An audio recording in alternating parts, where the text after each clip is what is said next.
Hey everyone, good afternoon and welcome to the Dan Wickline Show. Today we've got a special going on. We normally we do the show live, but today is pre-recorded by just a couple of hours because we have a guest, and just scheduling wise it made more sense to record the show and then air it. So we are going to get right into our guest. He is the creator of Spider-Man Noir, the series One Hit Wonder, also Intertwined. He is the founder, I guess, of FairSquare Media, the publishing. Is it FairSquare Media? But yes, Fabrice Hi. Sapolsky. How you doing, sir? I'm good. So it's actually FairSquare Comics. FairSquare Comics, okay. And I want just to point out that I'm the co-creator of Spider-Man Noir, and let's not forget David Hine, who is the other co-creator with me. I mean, I got the original idea, but without Dave, the comic wouldn't be what it is. So right. All right. Since we brought that up starting, how is it to see something you co-created getting just so big? I mean, Nicolas Cage voices the character in the Spider-Man Across the Spider-Verse movie. It's popping up in video games.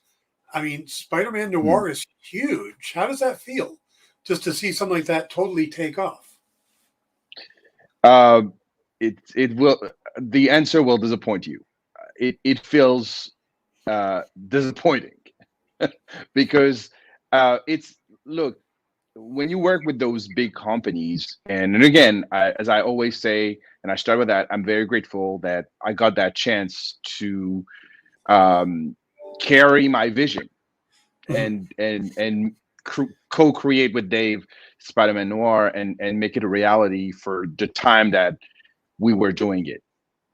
But you have to understand that you play in a sandbox that you don't own. And right.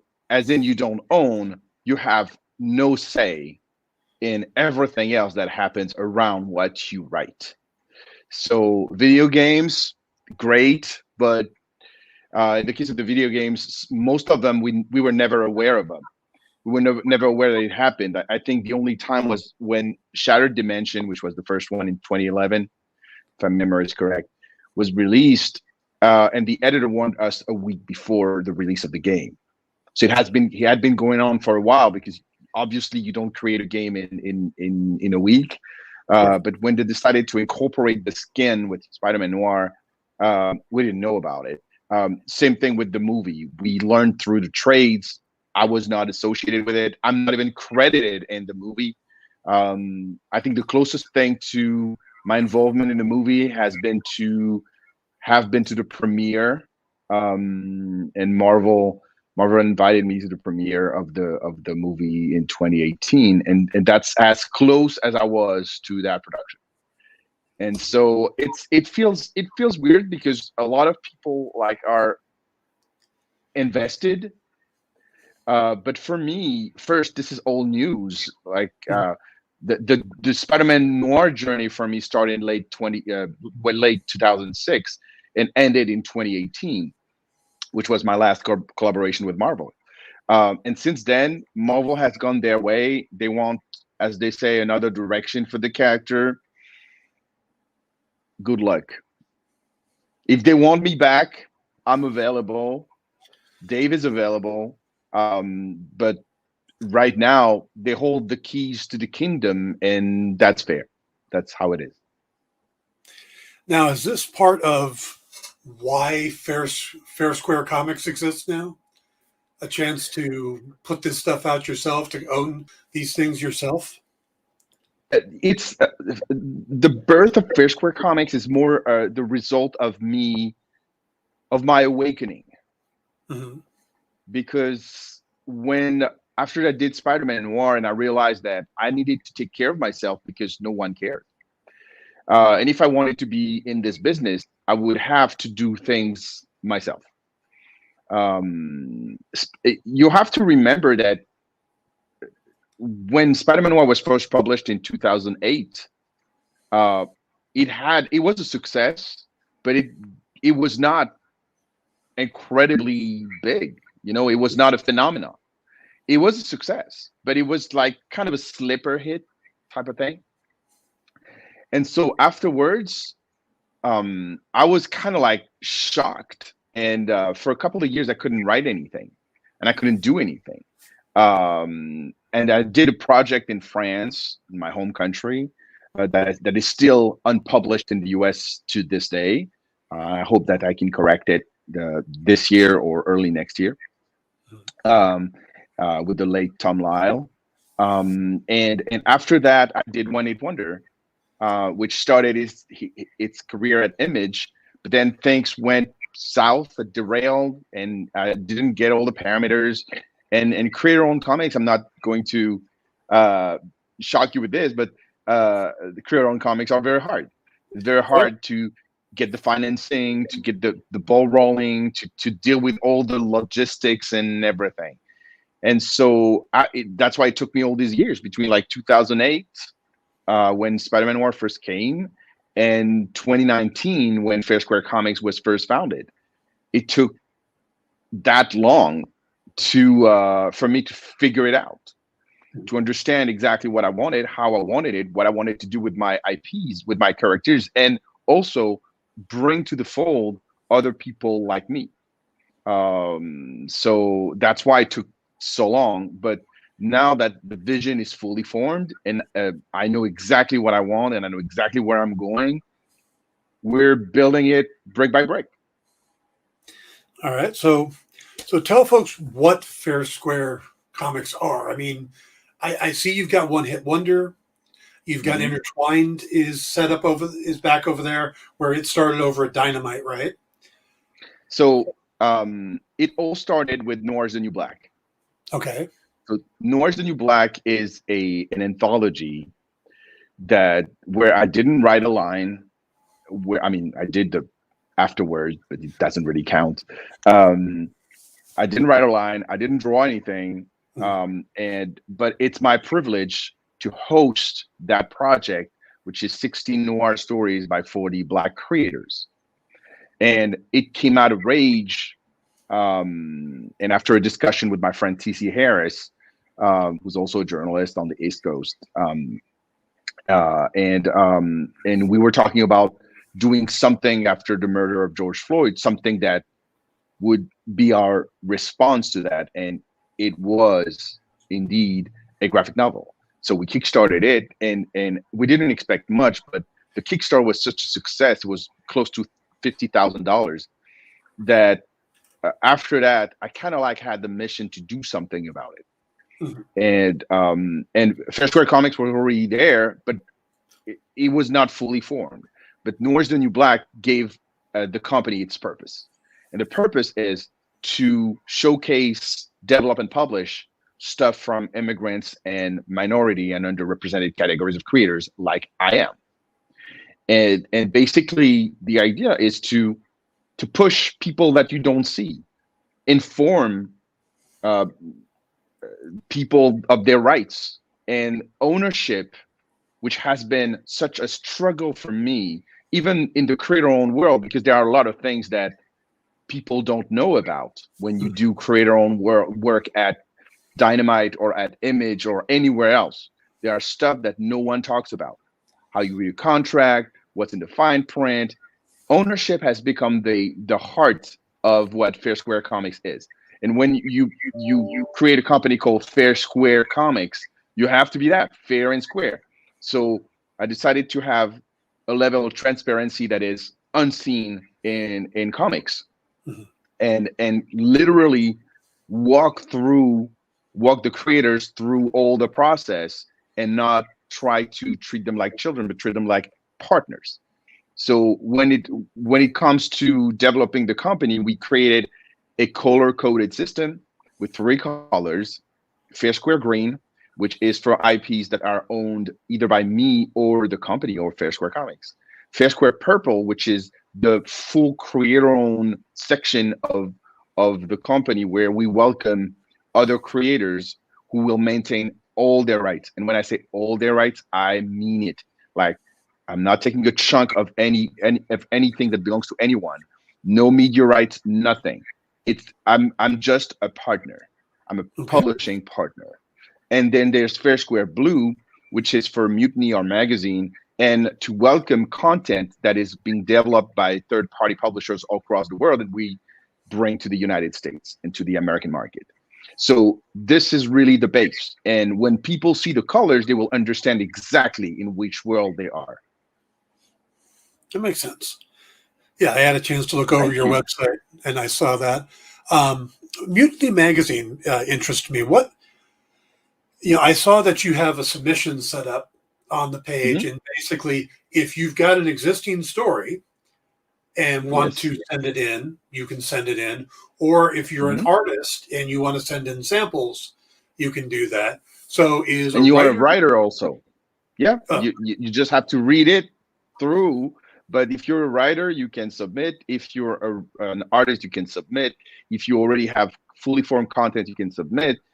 The deal behind Mutiny is so it's curated by me, mhm.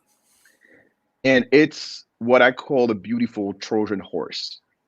Okay. Um, Mutiny was designed with one thing in mind. It's to put everyone under the same roof.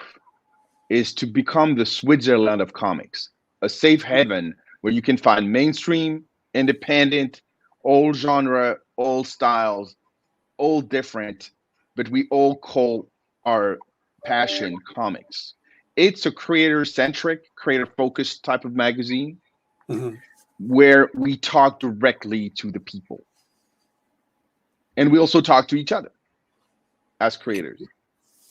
So it has interviews, it has features about your Marvel, about your DC, about your Image, about your Boom, Dynamite, whoever you want, the premier publishers.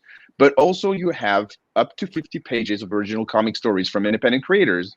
And these are published under license. That means that when you pitch to me, you again keep 100% of your rights and you just, against a fee, like we will pay a fee to run the story in the magazine as a one-time use. So, even there are multiple ways of seeing it. Like some creators will say, okay, um, the fee is nice, but I need more. And then we would say, okay, well, if money is a problem, if the story that you offer us, that you pitch to us, interests us enough to do a full feature, like a graphic novel from that story, and it fits our publishing plan and our publishing schedule, we would pay you full rate, but we would retain temporarily the rights until we recoup our investment. But again, it's a question of transparency, telling people what they're dealing with, who they're dealing with. And I understand that there has been a lot of problems. There have been a lot of companies, of labels that have like offered the moon. This is not our case. I'm very realistic. I know exactly how it's going to play, and I don't want to tell any lie. So everything is on the table from day one. Now, how many issues of Mutiny has come out so far? So we did issue 0 on Kickstarter, and we had a pretty good feedback. It was over $20,000 that we raised there. And then we did issue 1 in late November. It was released for Thanksgiving last year in 2021. And issue 2 is currently at the printer. So it will be released, fingers crossed, because with supply chains and deliveries and everything, it's always a challenge. We know when we send it to the printer, we don't know when actually it's going to be out because it's out of our hands. Right. But it's been at the printer for a week now, and we hope that it's going to be on sale March 23rd. Okay. Yeah, I'm assuming that with paper shortages and transportation issues, it's all a crapshoot right now. It And is. It is completely crazy. And even though I was very careful to because I refuse to print overseas. This is another thing. None of the FairSquare Comics books are printed overseas. My main focus was to keep it in the United States to have a better carbon footprint, but also to be more reactive and be able to reprint when I needed to reprint in short time. But the problem is that paper shortage, as you said, transportation issues made it very, and also a very high demand, because I'm not the only publisher in town, as you imagine. We are like a couple hundreds. So it's very difficult to get some machine time at the printer. And even the small job, like 3, 5, 6,000 copies, becomes a problem.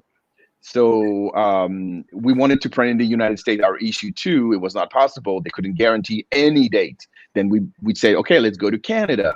And the price was okay. It was tenable. It was more than we expected, but it was tenable.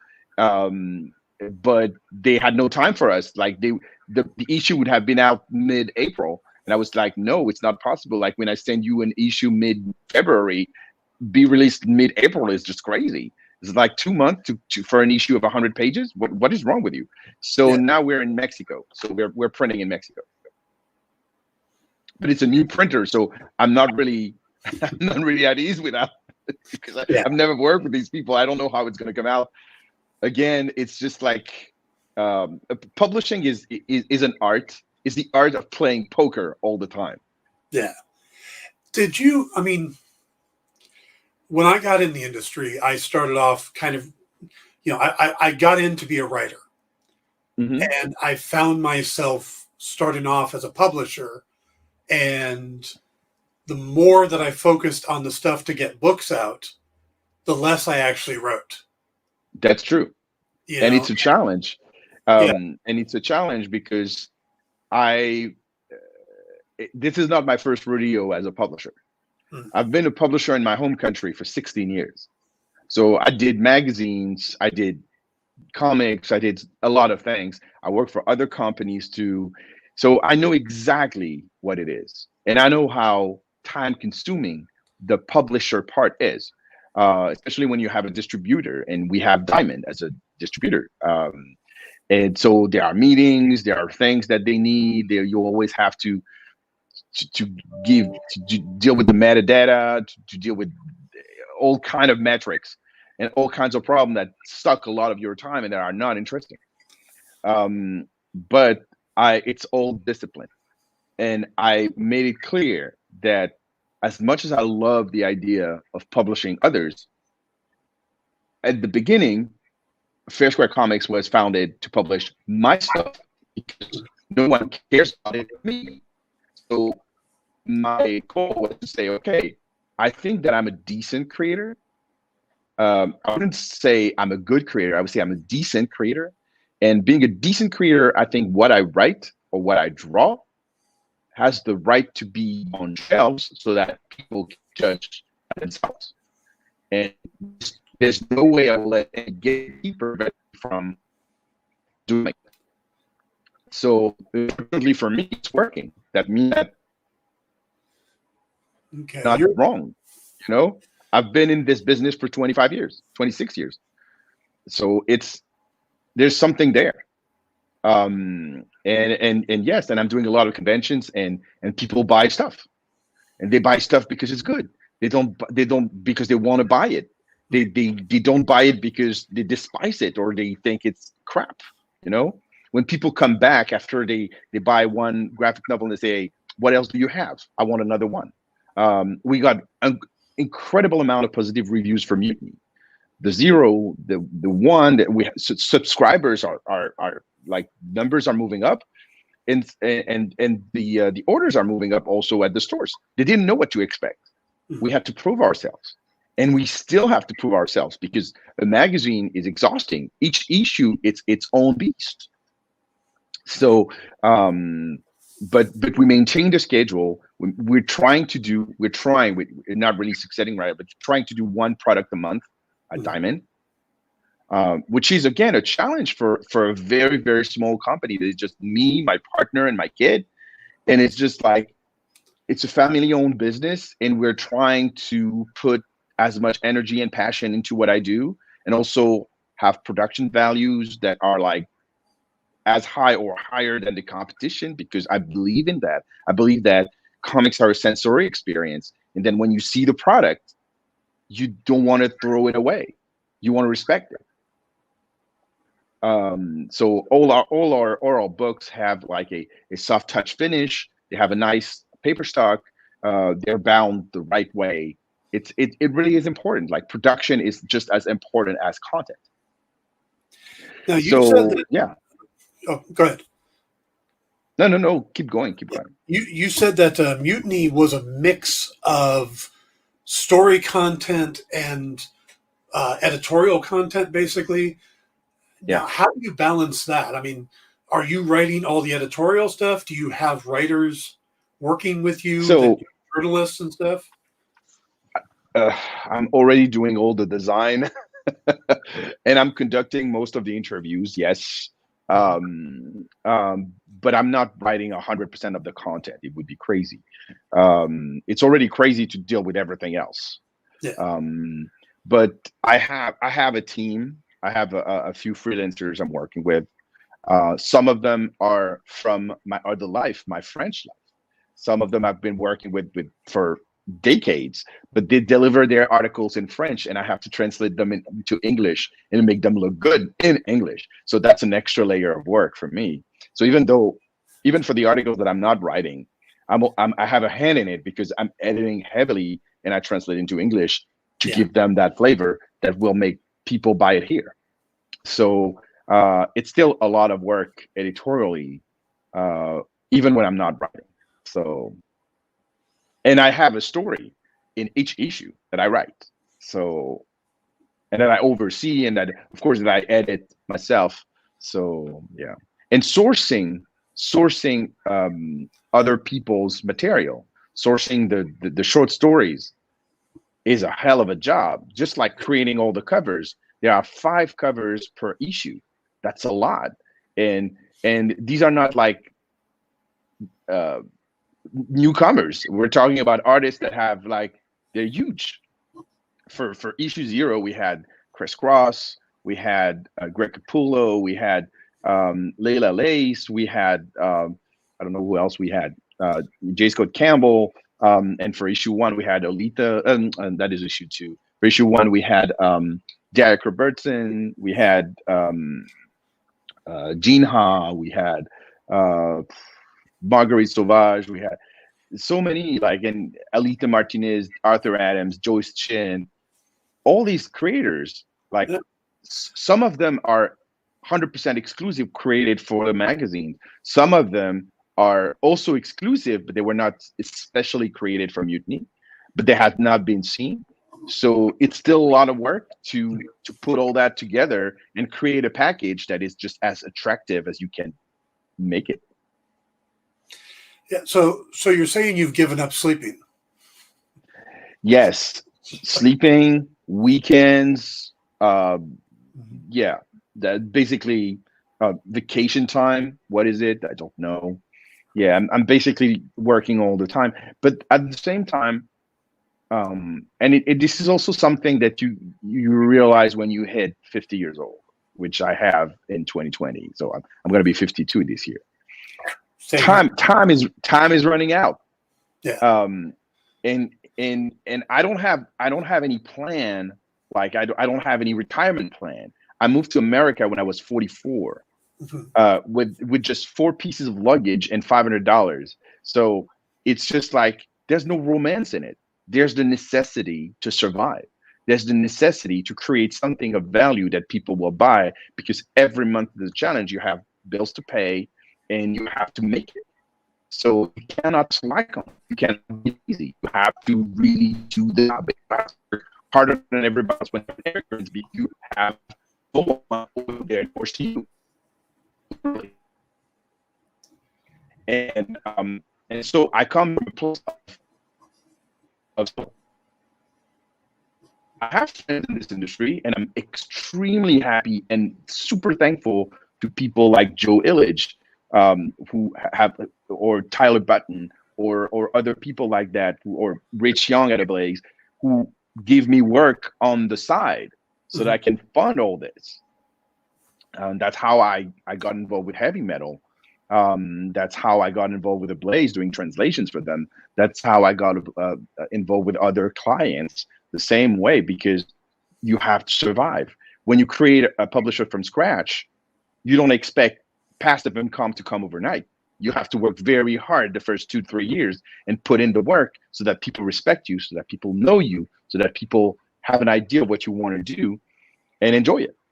So I'm not at a point where I can like stop working, or just like, no, I have to be pedal to the metal all the time, because to survive. And that's also why I'm doing 12 to 15 conventions a year, that I'm traveling extensively to promote the books and sell my work, sell my art, sell my graphic novels, because this is it. Time is running out. How many good years do I have? 10, 8, 5, I don't know, but I'll sleep later.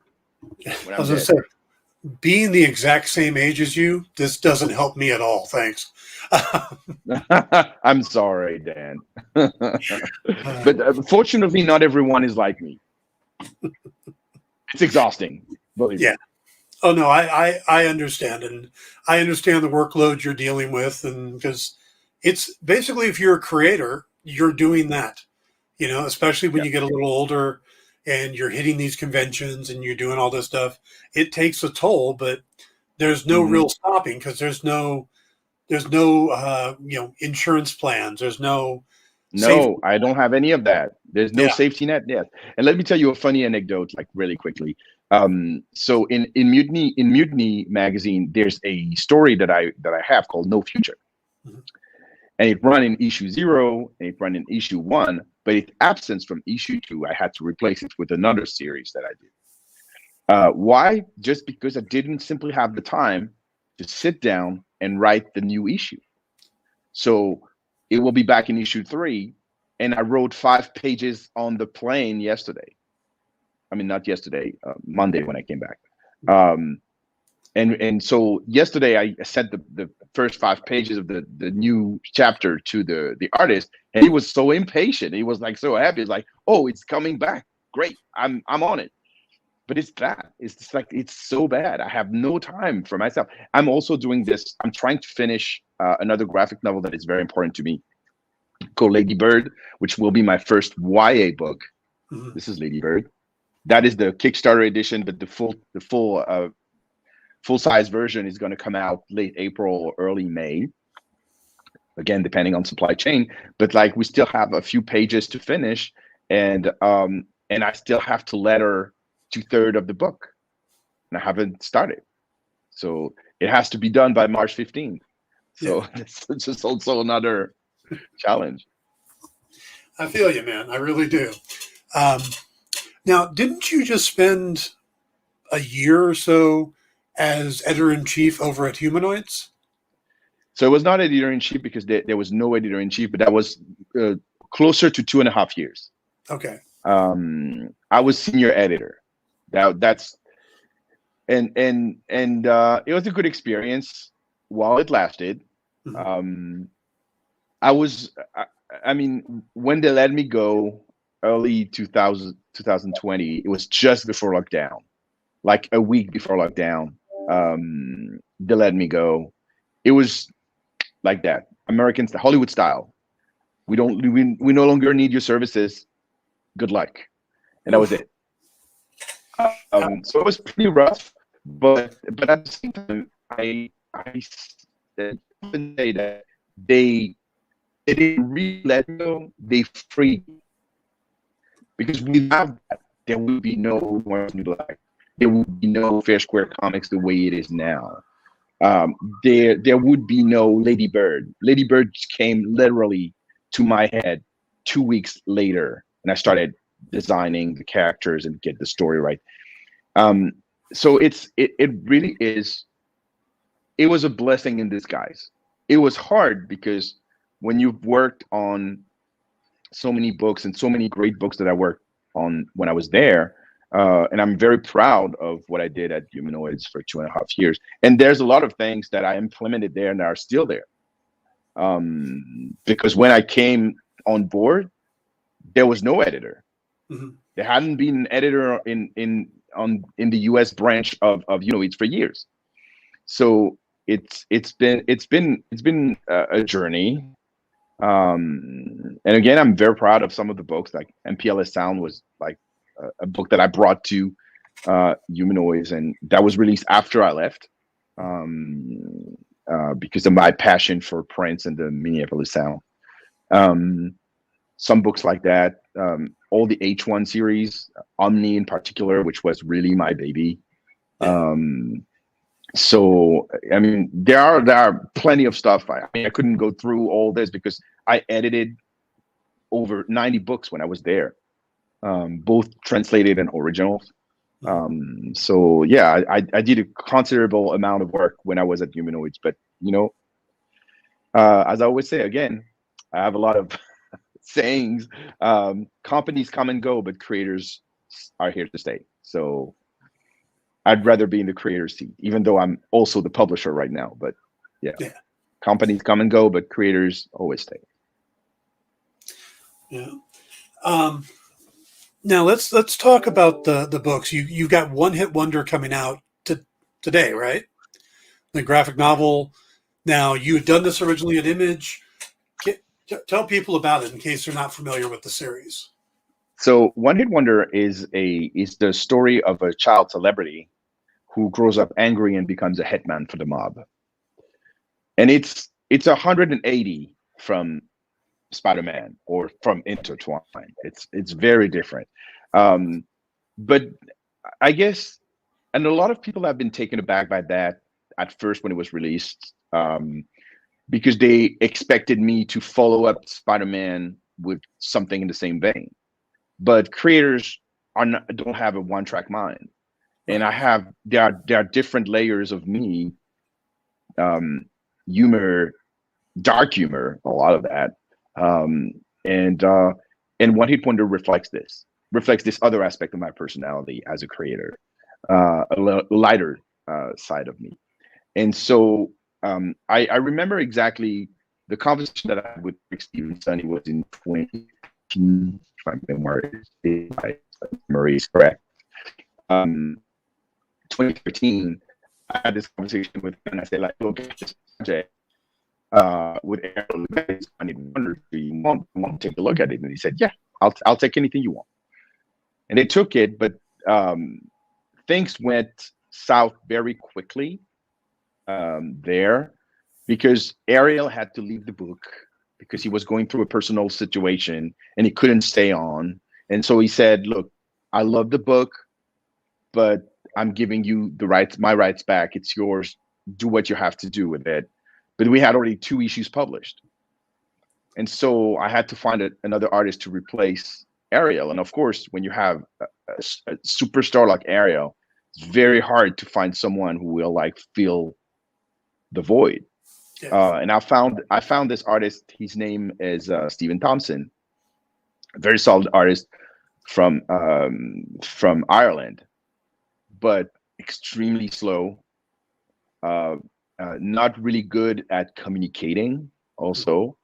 And so it was really a struggle to get the pages, and we had a lot of lead time. But when we started publishing the book, by issue 4, we were late. And so it was really already a struggle, because when a book is late, retailers start losing confidence and the orders are going down and all. And the book started really well. I mean, we sold, I think we sold, the first issue was over 11,000 copies.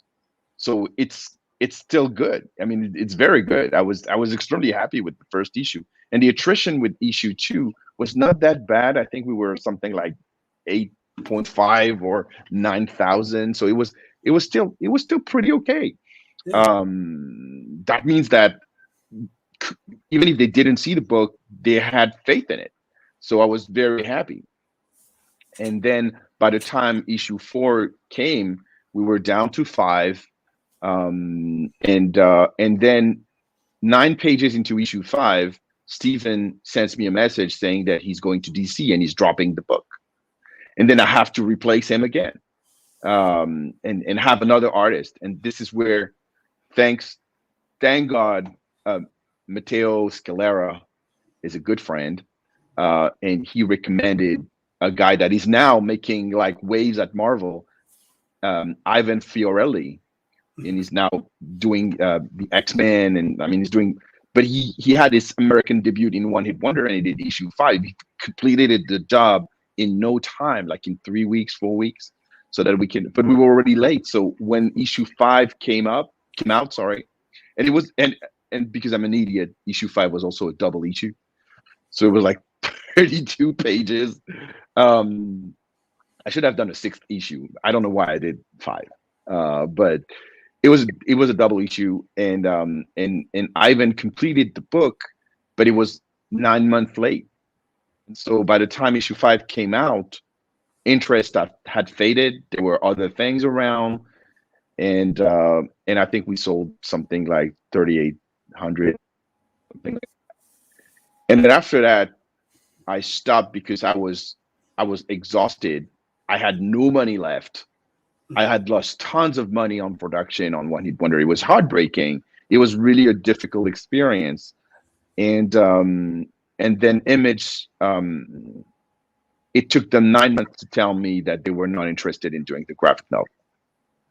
Which, as if you know that, it's kind of the kiss of death, because single issues are a right to offset a portion of the creative costs. And at the time, there was no Kickstarter. So it not doing the graphic novel was really problematic. And so I put One Hit Wonder in the closet, and I say, die there. And I moved on to other things, and I did Intertwined, and I did other things. I came back to Spider-Man Noir. Actually, I did a couple of things. I did Edge of Spider-Verse, and I did another story a little later.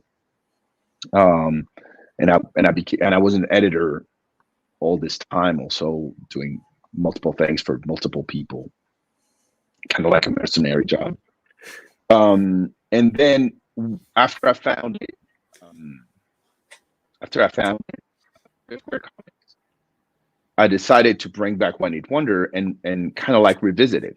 So the first thing that I did was rewrite the dialogue for the entire first issue, because I was not satisfied. I was never satisfied. Like it was like something was off, and the critics were terrible at the time. Like the reviews were awful of One Hit Wonder #1.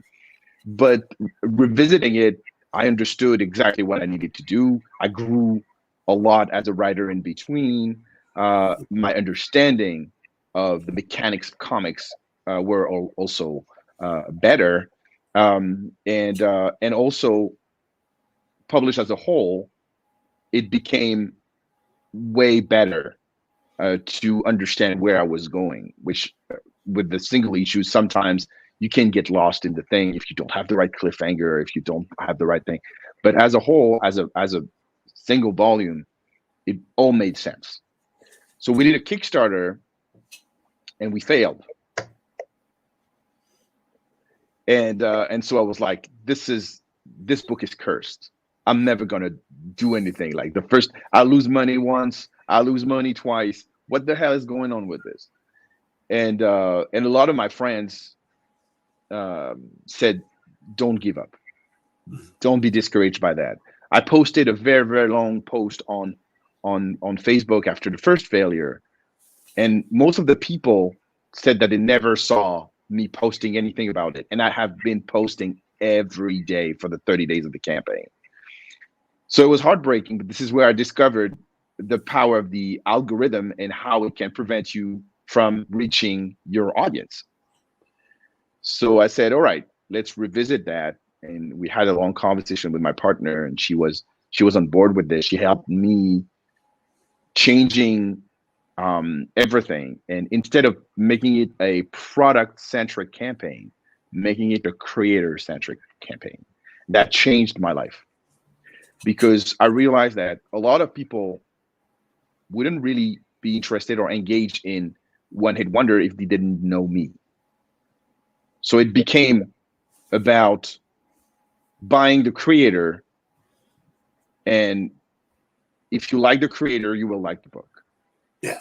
And this is actually the modern way of making comics when you're independent.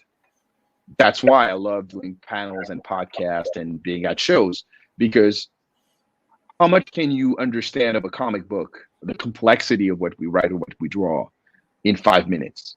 No, you can't. But you can be completely on board with the creator, their personality, the way they present the projects, the passion, and that's how it became like a second nature. Now I'm in every project, because this is it. If people want to know what I'm doing, they have to know me. That makes a lot of sense. And thank you. And so when we restarted, and it's funny how the universe is sending you messages. The week I was freed from humanoids was the last week of the second One Hit Wonder campaign in 2020, and we crushed it. We crushed it the second time, and that's why I have this book. Now I have toured with this book, and it was there. And when we signed the deal with Diamond in 2021, they said, "Okay, we have Noir is the New Black, we have Intertwine. What else do you have?" And I was like, "I can give you One Hit Wonder." So they say, "Okay, we're going to offer it in stores because it has never been published in stores where it started 10 years ago. 8 years ago, sorry, when it started in 2014, 8 years ago at Image. But now for the first time, it's in stores."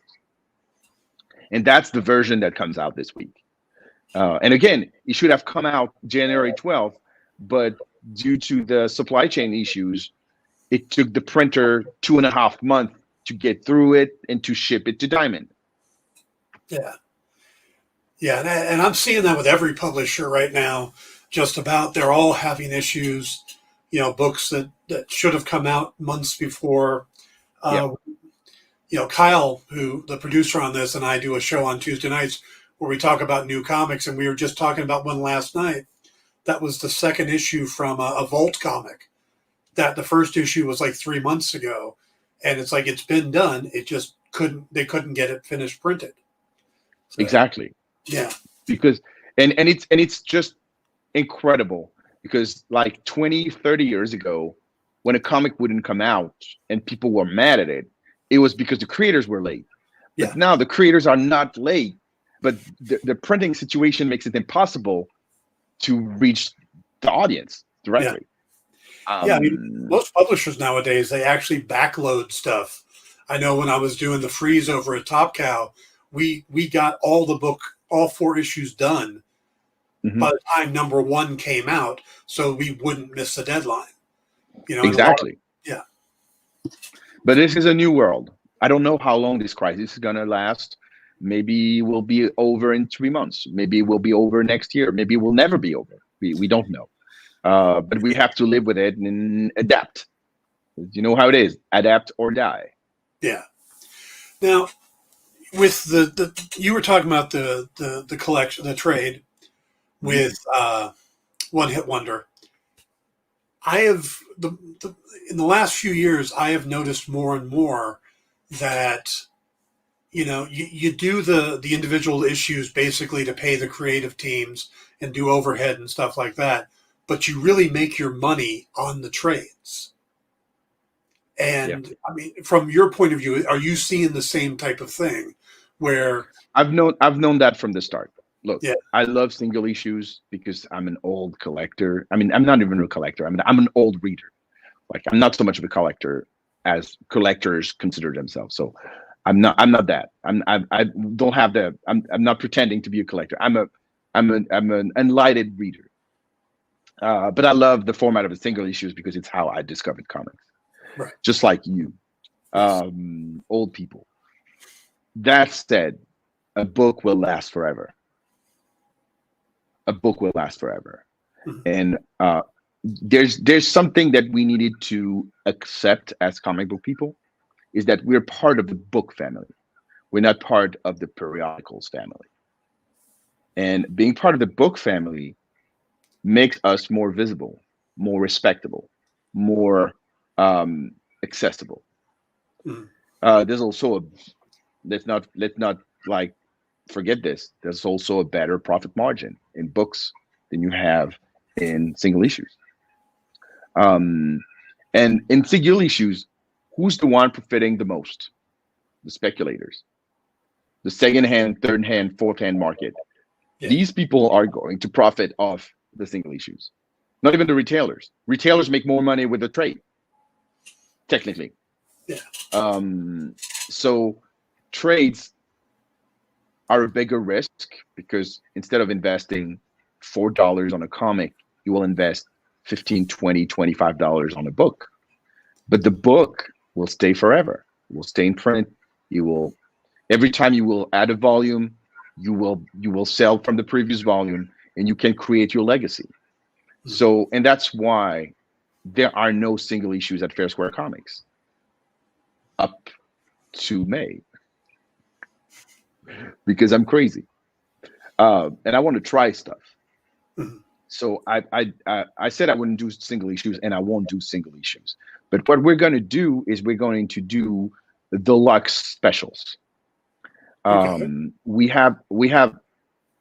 I haven't announced it anywhere, but you hear it first. It's going to be in previews that comes out at the end of the week. So it's going to be there. But in May, we're launching a new collection called Classified, which will be a collection of 5 thrillers, vigilante stories, all the cool stuff. Hang on one sec. You kind of broke up there. Can you start that over? Yes. I said in May, we're going to launch a new series of books, a new collection called Classified. And Classified will be about thrillers, noir, vigilantes, action adventure, all this. And will be all under the label Classified. And it will be not single issues, but something closer to what DC Black Label is doing. It'll be square bound.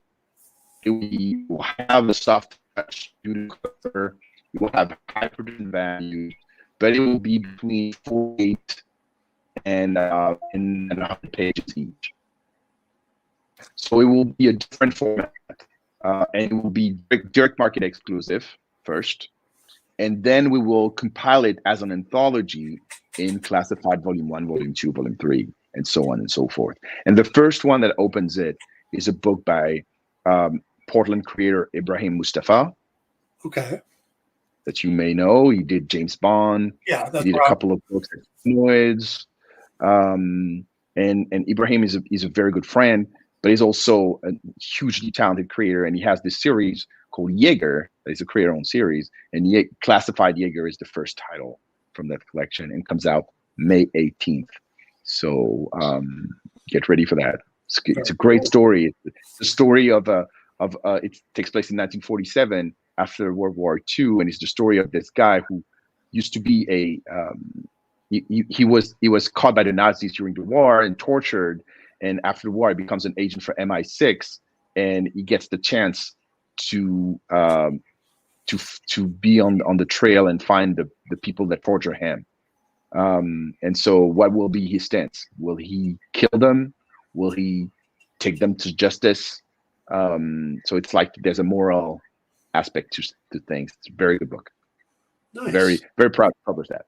That sounds really good. There will be probably 2 to 3 different Classified a year that we will compile every time in books. Nice. Yeah, I'm familiar with his James Bond work and liked it quite a bit. So very cool. We're also doing, since we're like, I'm giving you stuff away. We're gonna do more YA and more slice of life stuff. Apart from Lady Bird, which is our first YA in May, we're gonna have another book called Breath of the Giant that comes out in October. Another YA, supernatural YA story that deals with the concept of grievance, the loss of a parent, but in a magical world. And we're going to have a slice of life book that deals with this thing in society where women decide to not be mothers and don't have children. And this is a graphic novel that deals with that thing with humor, and how society looks at them and how they look at society. It's going to be called No Kidding, and it comes out normally in September. Very cool. Yeah. Yes. We also have a couple of Kickstarters. So there will be a spin-off to Intertwine that comes out by the end of the year, and 2 musically oriented Kickstarters, one in April, one in November. What do you mean by musically entwined? I mean, so the first in April is going to be a graphic history of funk. Okay. And the other one will be around Latin music. But I'm not going to give too much away. Okay. Yeah. Well, you got me on the funk one. I'll go ahead and give you my money now. So. Oh, you will like it. And I have like an incredible like set of talents on that book that I already signed. So I'm very, very excited by this book. And I'm the ultimate Prince fan. Like, I'm a hardcore of the hardcore Prince fans. That's why I did Minneapolis Down at Humanoids. And I was very frustrated not to be able to finish that book. And so when it came to creating something around that in at FairSquare Comics, I said, like, let's go bigger and do something around the whole genre with all the musical legends in there. Nice. And it's going to be 12 short stories about 12 legends of funk. Very cool. I'm looking forward to that. The name Bootsy. We have cool projects. Yes, that you do. You very much do. And I can't wait to start seeing some of these. Well, today people can get One Hit Wonder in stores. One Hit Wonders in stores. Picture 20 is still available. Mars Black is still available. Needle is maybe sold out. We are printing issue 1, so there'll be an edition issue 1 that comes out at the same time as issue 2 late March. And all the books can still be ordered through previews. We have our own section. We have our own page there. And I just want to say to every retailer that will watch this show, we love you and we want to have a relationship with you. And I'll be ready to come everywhere in America to promote the books, me or my team. So it's just like, we're like that. We're 100% in it. We're in it. Well, very cool. Like I said, I can't wait to start seeing some of the stuff out there, and looking forward to Classified, looking forward to Ladybird. Yeah. Some new stuff. Ladybird. So that cover, so again, this is the Kickstarter edition, but that cover will actually be the incentive cover that only be available on the direct market. So it's covered on the direct market. So we're also doing this to show retailers how much we love them. We're doing special things for them. There's Mutiny, of course, but we're now doing incentive covers for the direct market that will be diamond exclusives. And this one, which is a cover that I drew, actually, is one of them. So, All right. Graphic novels with variants. Who doesn't want that? There you go. All right, we're going to have to wrap it up there. Thank you, Fabrice, for joining us. And thank you very much, Dan. Love your work too. Oh, thank you. Can't wait to hear your pitches. Oh, you'll be hearing from me soon. So, great. Everybody, stick around for Rex and John with Comic Collectibles right up after this, and we'll see you all tomorrow where we'll talk about The Legend of Vox Machina, the last 3 episodes. So, good night, everybody.